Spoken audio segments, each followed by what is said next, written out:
다윗이 믿었던 하나님은 어떤 하나님이신지, 또 그가 누렸던 신앙은 어떤 신앙인지, 그의 믿음은 어떤 믿음이었는지를 잘 나타내는 시편 가운데 하나가 바로 오늘 60편의 말씀입니다. 이 시편 60편의 말씀의 표제를 보면 이렇게 기록되어져 있습니다. 다윗이 아람 나하라임과 아람 소바와 싸우는 중에 요압이 돌아와 에돔을 소금 골짜기에서 쳐서 12,000명을 죽인 때에 라는 소제목이 달려 있습니다. 쉽게 말해서 다윗이 아람 왕과 전쟁할 때에 쓰여진 시편의 말씀이라는 뜻입니다. 그래서 학자들은 이 시편 60편 말씀의 배경이 바로 사무엘하 8장 말씀이다라고 이야기합니다. 그래서 사무엘하 8장 말씀에 보면 다윗이 아람과 그리고 에돔과 전쟁을 치르는 장면이 등장합니다. 결론만 보면 다윗이 전쟁에서 대승을 거두게 되지만 이 전쟁이 처음부터 수월했던 것은 아니었다라는 것이죠. 오히려 처음에는 큰 패배를 경험하게 됩니다. 다윗이 북쪽의 아람 왕과 함께 전쟁을 하고 있는 틈을 타서 남쪽에 있는 에돔이 국경을 넘어서 이스라엘로 쳐들어오게 되죠. 그러니까 북쪽과 전쟁을 하고 있는데 남쪽에서 에돔까지 쳐들어왔으니 이 이스라엘 나라에 있어서는 난처한 상황에 처하게 되었던 것입니다. 이처럼 다윗이 치렀던 전쟁은 처음부터 순탄했던 전쟁이 아니라 큰 위기, 즉 큰 패배를 경험하는 것으로부터 시작했더라는 것이죠. 예상하지 못했던 패배를 경험하고 나서 예상치 못한 큰 위기를 겪게 된 상황이 바로 이 시편 60편 말씀의 배경이라는 것이죠. 우리도 인생을 살아가면서 또 주님의 몸된 교회를 세워가면서 이러한 일들을 경험하게 됩니다. 다윗이 큰 어려움을 겪고 있는 것으로 이 시편 60편이 시작되죠. 본문 1절 말씀을 다시 한번 더 읽어보겠습니다. 시작. 하나님이여 주께서 우리를 버려 흩으셨고 분노하셨사오나 지금은 우리를 회복시키소서. 아멘. 여러분, 우리가 신앙생활을 하면서 쉽게 오해하는 것이 하나님의 자녀, 예수님을 믿으면 어려움이 없을 거다라는 착각입니다. 성경은 하나님의 백성이라고 해서 어려움이 없는 것이 아니다라는 것을 분명하게 말씀해주고 있는 것이죠. 하나님의 백성이라고 해서 늘 탄탄대로만을 걷게 되는 것은 아니라는 것이죠. 삶을 살다가 보면 위기를 만나기도 하고 어려움에 봉착하기도 하는 것입니다. 때로는 질병에 걸리기도 하고 때로는 경제적으로 큰 어려움을 겪기도 한다라는 것이죠. 또 시험에 떨어질 때도 있고 또 억울한 오해를 받기도 한다라는 것입니다.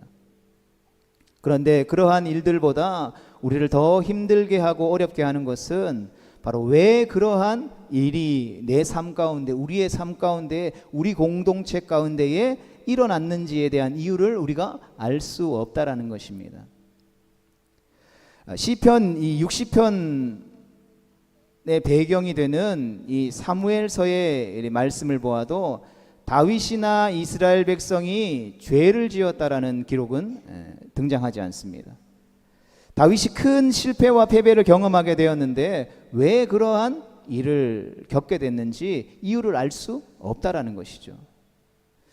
우리의 인생도 살다 보면 이해할 수 없는 풍파를 만날 때가 있죠. 왜 이런 일이 생겼는지 이해할 수가 없을 때가 있다라는 것입니다. 완벽한 사람은 없겠지만 하나님 앞에서 특별히 큰 실수를 해서 벌을 받은 것도 아니라는 것이죠. 우리가 기억할 것은 인생에는 풍파가 있고 우리는 그것을 다 이해할 수 없다라는 것입니다. 분명히 하나님께서 다윗에게 이방 족속을 치라고 명령하셨다라는 것이죠. 그리고 분명히 그 땅을 유업으로 주시겠다라고 약속하셨다라는 것입니다. 그래서 다윗은 하나님 앞에 사명을 가지고 생명을 걸어 이 전쟁을 지금 치르고 있는 것이죠. 개인적인 어떤 이익이나 어떤 야망을 위해서가 아니라 하나님이 그에게 주신 사명을 위해서 하나님의 나라를 위해서 생명 바쳐 싸우고 있는 것이 바로 지금 다윗의 모습이라는 것입니다. 그래서 다윗이 치르는 이 전쟁은 철저하게 하나님의 어떤 약속에 근거한 하나님의 영광을 위한 거룩한 전쟁이었다라는 것이죠. 그런데 도대체 무슨 이유로 하나님께서 다윗으로 하여금 이스라엘 공동체로 하여금 큰 어려움을 겪게 하시고 전쟁에서 패배하게 하시는지 의문을 갖지 않을 수 없다라는 것이죠. 하나님의 뜻에 대해서 굉장히 헷갈리고 의아한 것입니다.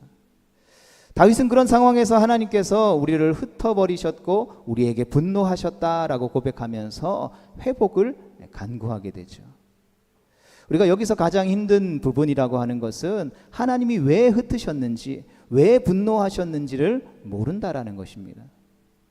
우리가 신앙생활을 하면서 힘든, 이해하기 어려운, 견디기 어려운 부분도 바로 이 부분이 아닐까 싶은 것이죠. 특별히 잘못한 것이 있는 것도 아니고 오히려 하나님의 나라를 위해서, 주님의 몸된 교회를 위해서 최선을 다해서 희생하고 섬기며 사역하고 있는데 왜 내 삶에, 왜 우리 공동체 가운데에 이런 일이 생기는지 이해할 수 없을 때가 있다라는 것입니다.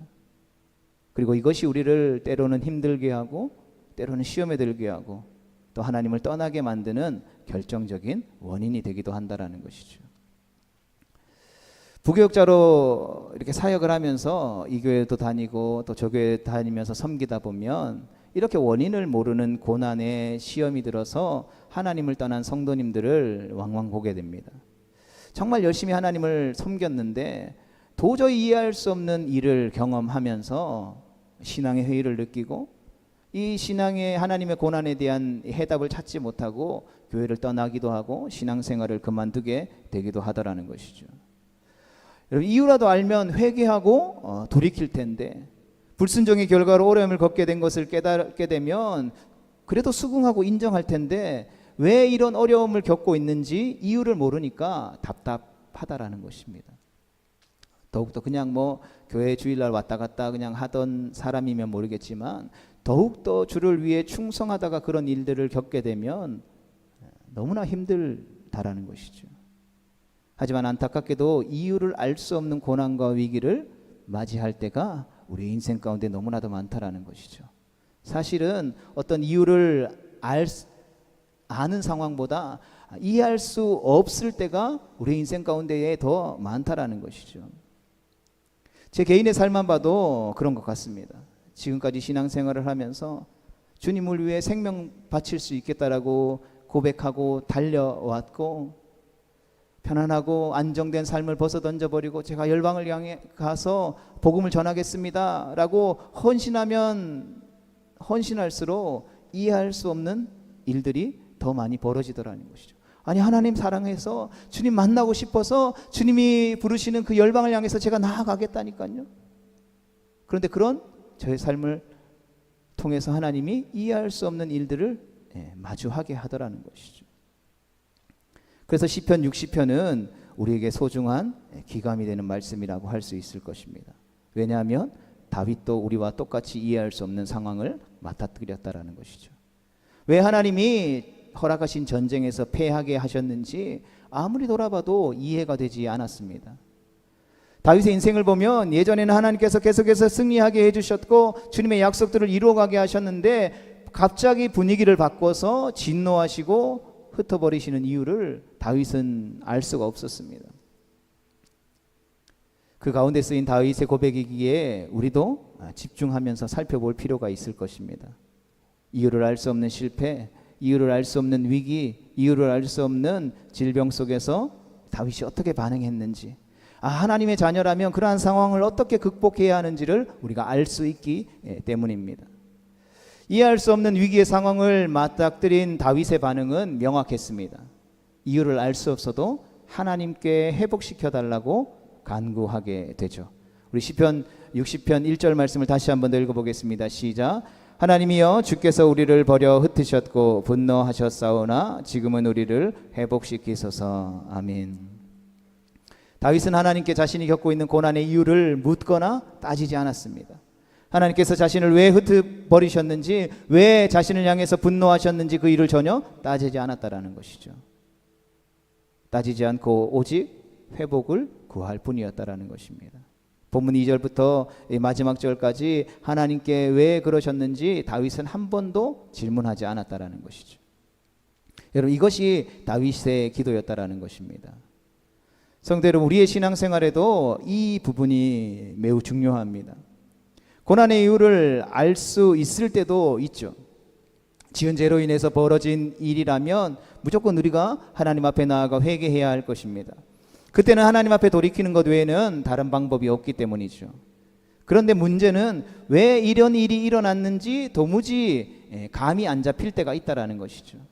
하나님 앞에 기도의 자리 가운데 나아가서 아무리 물어봐도 소용없는 것이죠. 마치 하나님이 계시지 않는 것처럼 하나님이 아무런 말씀도 하시지 않는다라는 것이죠. 그래서 오히려 우리의 신앙을, 우리의 믿음을 더욱더 침체하게 할 뿐이라는 것이죠. 하나님 앞에 따져봤자 하나님의 응답이 없으니 시험에 들게 되고 하나님을 떠나게 될 뿐이다라는 것입니다.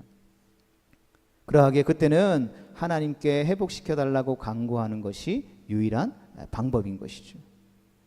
이런 이유를 아는 것이 중요합니까? 회복되는 게 중요합니까? 당연히 이유를 알고 회복 안 되는 것보단 이유를 모르고 회복되는 것이 더 중요하죠. 그러나 이유를 반드시 알아야만 회복되는 것이 아니라는 것입니다. 하나님이 우리의 삶을 회복시켜 주시고 역전시켜 주시면 문제는 그냥 해결되어지는 것이라는 것이죠. 결국 우리에게 진짜 중요한 것은 이유를 아는 것보다 하나님이 허락하시는 회복이라는 것입니다. 그럼에도 불구하고 이유를 알아야겠다라고 따지는 것은 어쩌면 하나님 앞에서 우리의 자존심을 세우는 일이 될 것입니다. 이것은 하나님의 온전하신 주권을 인정하지 못하는 것이 되는 것이죠. 하나님이 행하시는 일을 감히 우리 스스로 평가하겠다라는 것입니다. 하나님, 왜 나에게 이런 고난과 어려움을 주셨는지 말씀해 보세요. 내가 이유를 들어보고 동의할 만하면 그대로 진행하고 동의할 수 없으면 항변이나 항의를 하겠다라는 것입니다.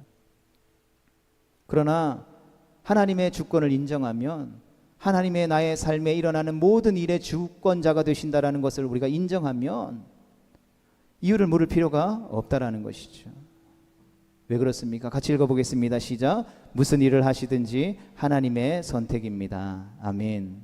결국 우리의 인생의 주권이 누구에게 있는가가 관건이라는 것이죠.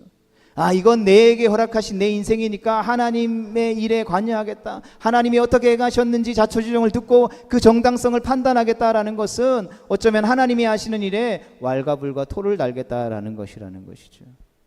그런 사람은 동의될 때까지 하나님께 계속 물어볼 것입니다. 그러나 이것은 하나님 앞에서 인간의 자존심을 세우는 교만함일 뿐이라는 것이죠. 이런 피조물이 창조주에게 질문하고 따지는 것은 사실 말이 안 되는 일이잖아요. 창조하신 분이 마음대로 하실 권리가 있다라는 것이죠. 우리는 다 하나님의 소유인 줄 믿습니다. 하나님께 형상대로 지음받은 하나님의 존재이기에 마음대로 하실 수 있는 권리도 우리 창조주 하나님께 있다라는 것이죠.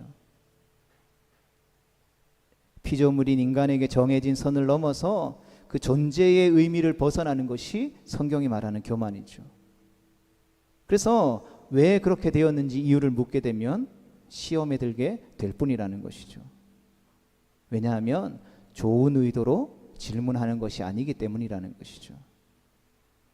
우리가 하나님 앞에 똑같은 실수를 반복하고 싶지 않고 하나님을 더 알아가고 싶어서 질문한다라면 우리에게 이유를 알려주실 수도 있고 우리에게 그것들을 넘어서 회복시킬 뿐만 아니라 더 큰 은혜와 축복들을 주실 수 있다는 것이죠. 하지만 대부분은 나쁜 의도를 가지고 물어본다라는 게 문제인 것이죠.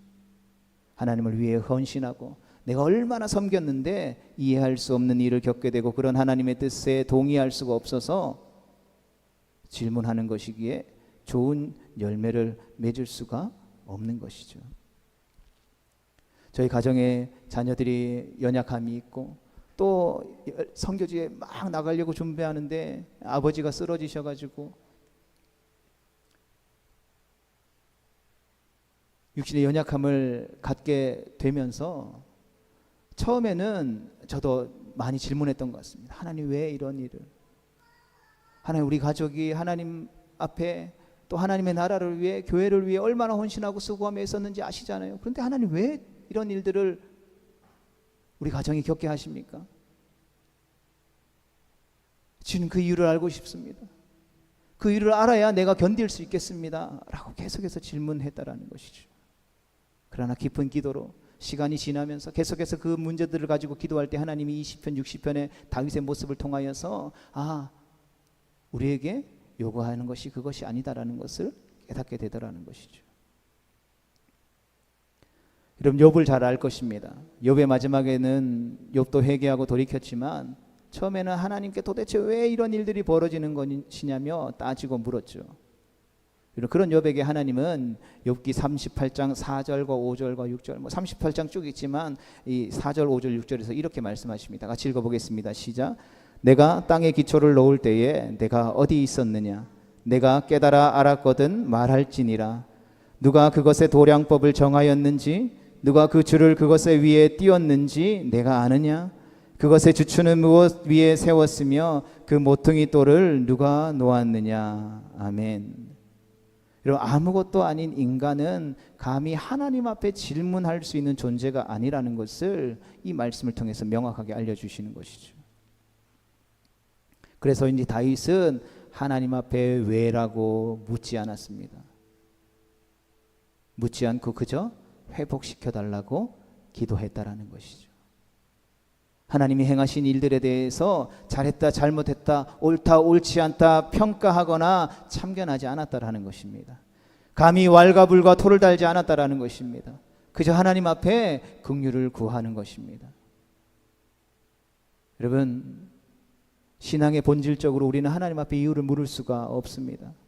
하나님이 우리를 왜 사랑하셨는지, 왜 우리를 구원하셨는지, 왜 우리를 자녀 삼았는지 이유를 다 알 수 없죠. 하지만 긍휼을 구할 수 있다라는 것입니다. 이것이 시편 60편을 통해서 우리에게 말씀해 주고 있는 다윗이 가졌던 영성의 핵심이라는 것이죠. 그리고 다윗은 하나님을 정확히 알고 있었습니다.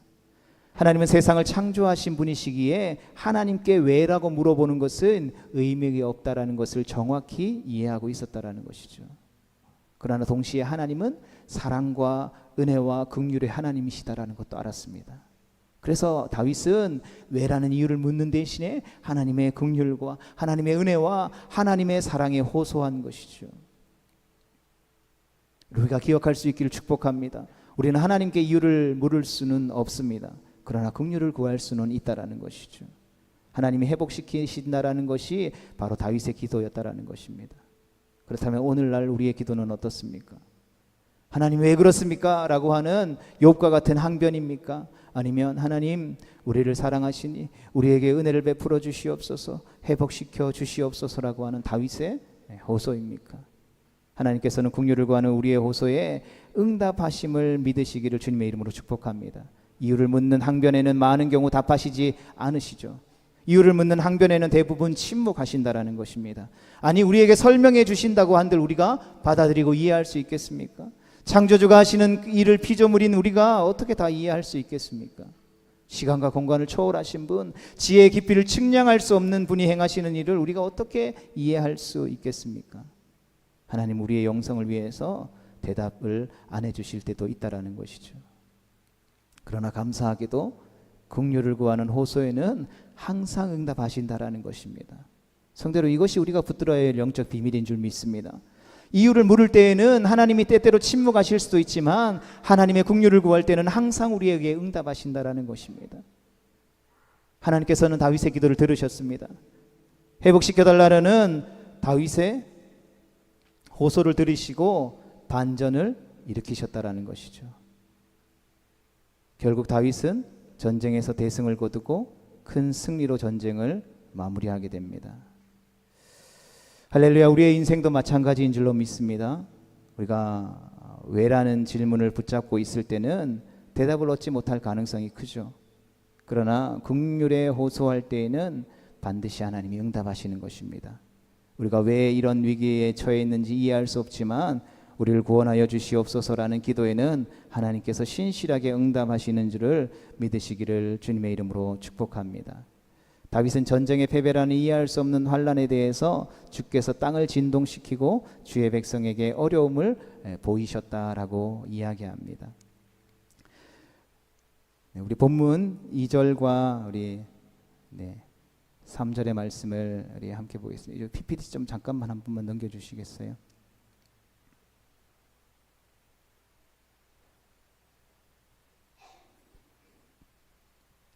네, 우리 2절과 3절의 말씀을 우리 같이 읽어보겠습니다. 시작.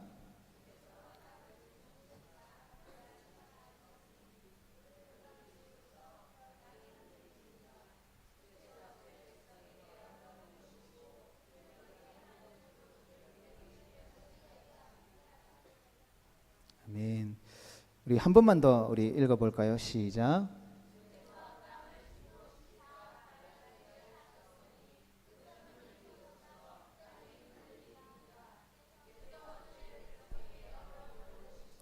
비틀거리게 하는 포도주를 우리에게 마시게 하셨나이다. 아멘. 무슨 이야기입니까? 모든 환난과 위기가 주께서 행하신 일이라는 것이죠. 다윗은 자신에게 복이 되고 좋게 보이는 일들만 주께서 행하시는 일이 아니라 때로는 실패처럼 보이고 때로는 저주처럼 보이고 좋지 않게 보이는 일들이나 이해할 수 없는 일들까지 모든 것을 다 주님께서 주관하신다라고 믿었다라는 것이죠. 이것이 시편 60편이 전하는 다윗의 신앙의 두 번째 핵심입니다. 좋은 일이든 나쁜 일이든 이해할 수 있는 일이든 이해할 수 없는 일이든 그것이 축복으로 보이든 저주로 보이든 모든 것을 하나님이 주관하신다라는 것이죠. 실수가 없으신 하나님께서 모든 만물을 통치하신다라는 것이 바로 다윗이 가지고 있었던 믿음이었습니다. 땅이 진동하고 갈라진다라고 하는 것은 삶의 기초가 무너진다라는 뜻으로 더 이상 의지할 곳이 없다라는 다윗의 고백입니다. 제가 2008년에 일본 여행을 갔을 때에 처음으로 지진이라는 것을 실제로 느끼고 경험했던 적이 있습니다. 우리 사촌 형이 도쿄에 있어서 방문해서 집에 지금 쉬고 있는데 막 도쿄에는 지진이 자주 일어나니까 진짜 막 이렇게 유리창이 막 흔들리고 컵들이 막 흔들리고 막 이런 일들을 경험했던 적이 있습니다. 여러분, 지진이 일어나게 되면 한 번도 경험하지 보지 못한 상황을 맞닥뜨리게 되죠.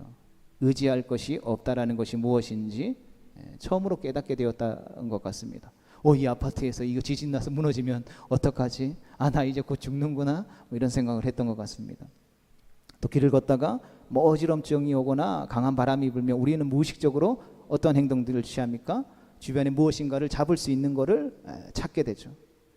여러분, 아직 땅에 고정되어 있으니까 무언가 잡으면 괜찮을 것이다라고 생각한다라는 것이죠.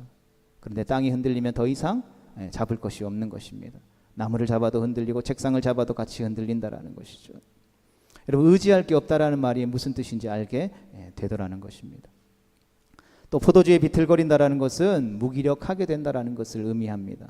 그러니까 무장해제당해서 무기력해지는 것이죠. 술에 취해서 비틀거리게 되면 자신의 능력과 힘을 전혀 발휘할 수 없게 되는 것이죠. 다윗은 지금 자신이 속한 공동체가 그렇게 무기력해졌다라고 고백하는 것입니다. 위기의 상황 앞에서 자신이 가지고 있었던 능력은 아무런 소용이 없다라고 하나님 앞에 고백하고 있는 것이죠. 인생의 위기는 의지할 곳이 없는 위기, 무기력해져서 자신의 능력으로는 도저히 감당할 수 없는 위기로 찾아온다라는 것입니다. 그러나 다윗은 그 위기의 상황에도 땅을 흔들리게 하신 것도 포도주에 취해 비틀거리는 우리를 무력하게 하신 것도 다 주님께서 행하신 일이라고 고백하는 것이죠. 시편 60편이 전하는 다윗의 신앙의 두 번째 핵심은 바로 이 사실을 인정하는 것에서부터 시작되어지는 것입니다. 주께서 행하신 일이라는 것이죠. 우연히 이루어진 일이 아니라는 것입니다. 원수 마귀의 공격 때문에 일어난 일이 아니라는 것이죠. 주님께서 행하신 일이라는 것입니다. 물론 원수 마귀가 우리를 넘어뜨리려고 공격할 때가 있죠. 그러나 그것조차도 우리가 욥기의 말씀을 보면 하나님이 허락하시니 가능한 것이다라는 것입니다. 하나님이 허락하지 아니하시면 그런 일조차 일어날 수 없다라는 것이죠. 그런데 왜 허락하셨는지 모른다라는 것이죠. 우리를 영적으로 깨우기 위한 것일 수도 있고, 더 하나님 앞에 무릎 꿇고 기도하라고 그렇게 하셨을 수도 있고, 때로는 우리가 알게 모르게 지었던 죄 때문일 수도 있고, 또 우리가 이해할 수 없는 창조주 하나님의 놀라운 계획이 있을 수도 있다라는 것이죠. 중요한 것은 하나님이 허락하셨기 때문에 일어난 일이라는 것이죠. 그래서 사도 바울도 합력하여 선을 이룬다라고 고백했던 것입니다. 그러하게 다윗은 주께서 사랑하시는 자를 구원해 달라고 이제 기도하는 것이죠. 본문 4절 5절 말씀을 같이 읽어보겠습니다. 시작. 주를 경외하는 자에게 깃발을 주시고 진리를 위하여 달게 하셨나이다. 셀라. 주께서 사랑하시는 자를 건지시기 위하여 주의 오른손으로 구원하시고 응답하소서. 아멘. 여러분, 주를 경외한다라는 것은 바로 주님이 행하신 그 결정을 존중한다라는 뜻입니다. 주님의 결정을 존중하고 주님의 주권을 철저하게 인정하는 것이 바로 다윗이 고백하는 바로 경외함이라는 것이죠. 여러분, 하나님을 우리가 경외한다라고 이야기하면서 경외한다라고 이야기한다면 그것은 하나님께서 행하신 모든 일을 인정한다라는 뜻입니다. 쉽지 않죠. 여기서 말하는 인정은 좋은 결정만 아니고 나쁜 결정처럼 보이는 것조차도 포함된다라는 것이죠. 전쟁에 나가서 이기는 것만이 아니라 패배하는 것, 나를 건강하게 하시는 것만이 아니라 병들게 하시는 것, 나로 성공하게 하시는 것뿐만 아니라 실패하시는 것, 이 모두를 인정하고 존중하는 것이 하나님을 경외하는 것이라는 것입니다. 여러분, 우리는 하나님을 경외하고 있습니까? 좋은 일이 벌어질 때만 하나님을 경외하고 있는지 아닌지 알 수가 없죠. 여러분, 누가 좋은 일이 일어나는 걸 반대하겠습니까? 이해할 수 없는 일, 나쁜 일, 그 일들이 벌어져야만 누가 진정으로 하나님을 경외하는지를 알 수 있다는 것이죠. 진짜 하나님을 경외하는 사람은 전쟁에서 패했을 때도, 이해할 수 없는 질병에 걸렸을 때도, 이해할 수 없는 인생의 실패 앞에서도 여전히 하나님을 경외할 수 있어야 하는 것입니다. 그런 사람이 하나님을 경외하는 사람이라는 것이죠. 그는 전쟁에서 패배하여 쓰러져도 하나님을 원망하거나 하나님을 거부하지 않았다라는 것이죠. 먼저 자신의 죄가 무엇인지 돌아보았고, 그래도 이해되지 않으며 주님께서 하신 일이며 존중하며 그 일을 묻지 않았다라는 것이죠. 이런 주님께서는 주를 경외하는 자들을 사랑하시고 구원하신다라고 하는 다윗의 고백입니다. 주를 경외하는 자들을 하나님께서 사랑하시고 구원하신다라는 것입니다. 성도 여러분, 다윗은 이처럼 주를 경외하는 사람이었기에 그의 기도는 이유를 묻는 기도가 아니라 하나님의 긍휼과 은혜와 사랑을 구하는 기도였다라는 것이죠. 그 이유를 묻지 않고 그 이유와 상관없이 하나님, 나를 회복시켜 달라는 긍휼을 구하는 기도였다라는 것입니다. 하나님, 우리의 삶에 일어나는 그 문제 앞에 이것들이 왜 일어났는지가 중요한 것이 아니라 하나님이 우리를 사랑하시니, 하나님이 우리에게 은혜를 베풀어 주시니 우리를 건져 주시옵소서. 하나님, 우리를 불쌍히 여겨 주시옵소서. 하나님이 사방이 우겨쌈을 당하는 상황 속에서 피할 길을 내 주시옵소서. 하나님, 다시 한 번 더 삼손처럼 내 지난날의 부족함과 연약함이 있었지만 다시 한 번 더 하나님 나에게 힘을 주시고 능력을 주셔서 반전의 기회를, 하나님 앞에 쓰임받는 영광받는 반전의 기회를 허락하여 주시옵소서 고백하며 올려드렸던 것이 바로 다윗의 기도였다라는 것이죠.